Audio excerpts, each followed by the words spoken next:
From Thom Hartmann's Daily Take Substack. Under Trump's regime, only obedience is legal, and even discussing defiance is a crime. Trump has attacked the American way, and Congress must proceed with investigations and impeachment. Right-wingers on SCOTUS notwithstanding, no one is above the law in a functioning democracy. Published October 24th, 2025. The following is a song inspired by this article.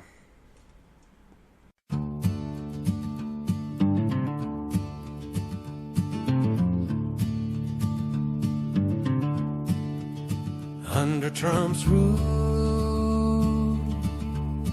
obedience is law,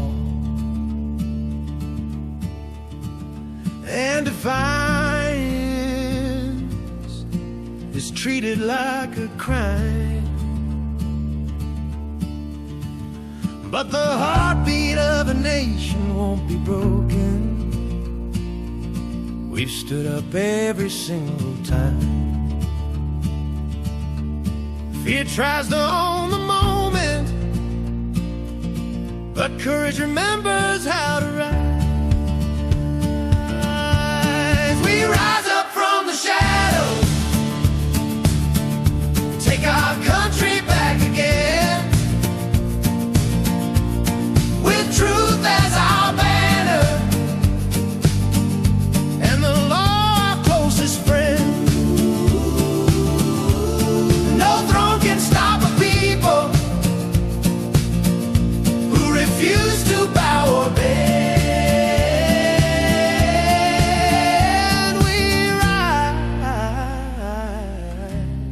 We rise again.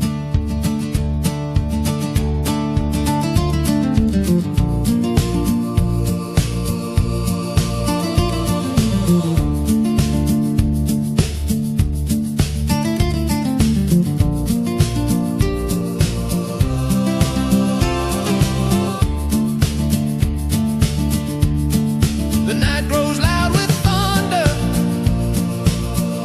but the morning waits for us. Hold the line for freedom,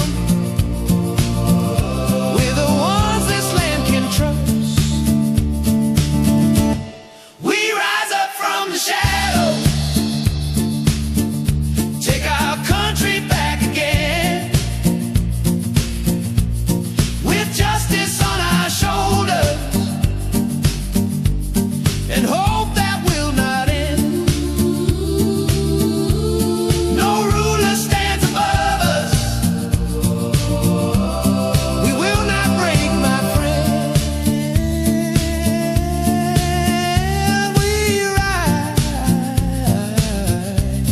We rise again.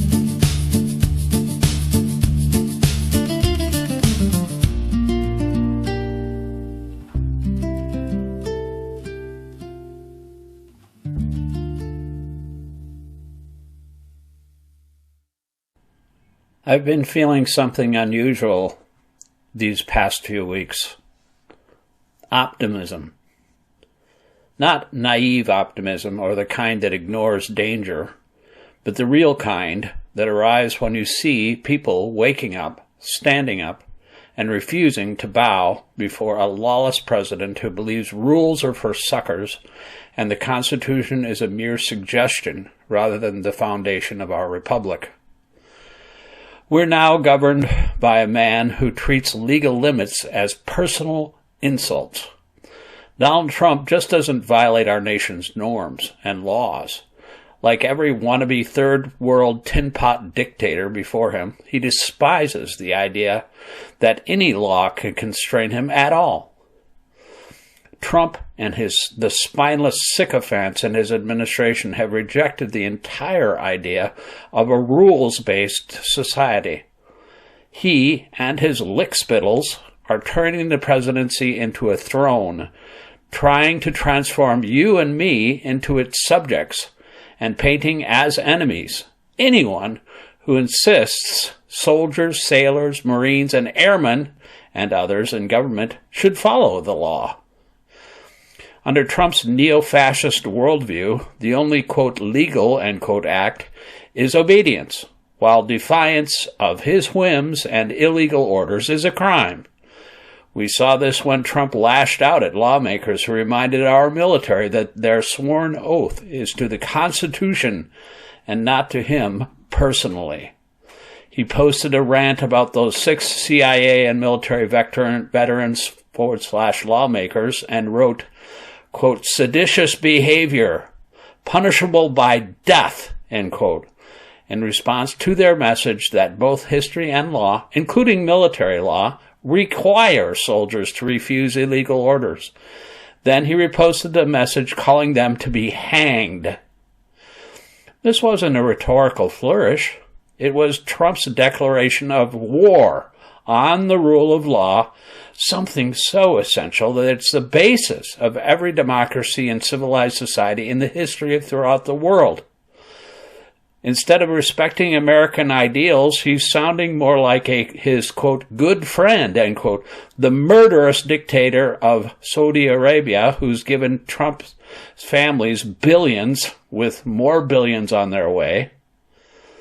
You'd think that after the My Lai massacre, the horrors committed in Abu Ghraib, and the Nuremberg trials, Americans and Trump and those around him would have gotten the message. But over at the Fox propaganda channel and on other right-wing media, they're actually defending this obscene behavior. It's also criminal behavior. 18 U.S. Code 610 makes it a crime for any federal official, including the president, to use their authority to intimidate, threaten, or punish citizens for their political expression, voting behavior, or dissent. Threatening members of Congress with execution for following the law is an extreme textbook violation. Meanwhile, the country is learning how this un-American philosophy plays out on the ground in cities like Charlotte, Portland, Chicago, Los Angeles, etc. Masked, anonymous, secret police-style federal agents descend without warning, kicking in doors and smashing car windows, arresting U.S. citizens, stealing people's possessions, invading trusted community spaces, shattering businesses, and sending tens of thousands of students home in fear. This isn't border enforcement or public safety. It's warfare against due process and America itself. It's gotten so bad that Senator Alicia Slotkin and her peers are getting death and bomb threats. Our nation's founders warned us that America's greatest threats to liberty would come not from abroad, but from leaders who try to overturn our legal system and military against us. James Madison said the means used against foreign dangers too easily become instruments of tyranny at home. That warning wasn't theoretical. It was aimed directly at moments like this. We're also seeing something the founders hoped for, something that echoed their heroic efforts against King George III. Average Americans refusing to be cowed. People are documenting abuses, flooding the streets in peaceful protest, forming rapid response networks, hauling the government into court again and again. Ordinary citizens are doing the job Congress has been too afraid, too compromised, or too divided to do. It's the most patriotic thing happening in America today, which is why Trump's response to lawful dissent has been so horrific. He's demanding Saudi-style executions. He wasn't being metaphorical. He demanded actual executions, although he later pretended to walk it back.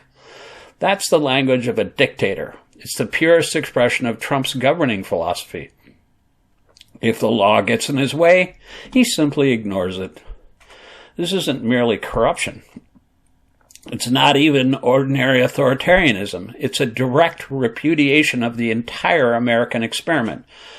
Defiance of courts and the law is a poison that says the only legitimate authority is the will of the leader, and Trump's entire presidency has featured a nonstop campaign to replace the rule of law with the rule of Trump. He enriched himself in office. He's made billions off his position in just 10 months. He's wielded the government as a tool of reprisal. He's attacked judges. He extorted foreign governments. He stole government property and lied about it to federal investigators.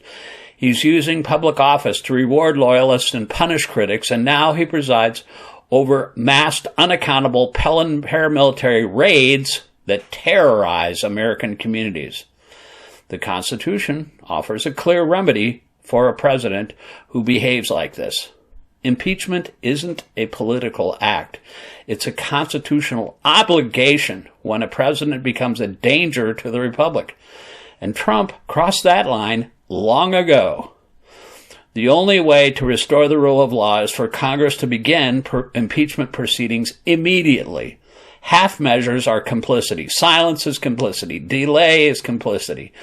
But impeachment alone isn't enough. There must also be criminal prosecution of Trump and his co-conspirators. Real prosecution by real prosecutors following real evidence for real crimes. And while we're at it, Doge deserves a pretty good looking at too. And what happened to all those government investigations of billionaire donors' companies? Trump and those doing his bidding must face justice. His children who participated must face it. His bagmen and loyalists who broke laws to carry out his will must face it. A nation can't heal if high office becomes a shield from justice. Equality before the law is the foundation of any functioning democracy. If we abandon that principle now, we abandon the republic itself. I believe we're at or very near a turning point. People are rising up. Communities are resisting. Judges are pushing back. Journalists are exposing what the administration wants hidden. The illusion of Trump's invincibility is cracking. The billionaires who believed that he could terrorize a country into submission on their behalf are discovering that Americans refuse to bow. This country was built by people who rejected kings. It can survive this counterfeit king, too.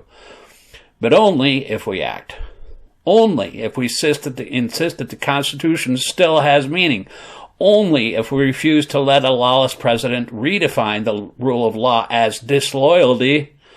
Trump has declared war on the American way. The only acceptable response is the full force of our constitutional system, impeachment, prosecution, and the unrelenting assertion that no man, no family, and no political movement is above the law.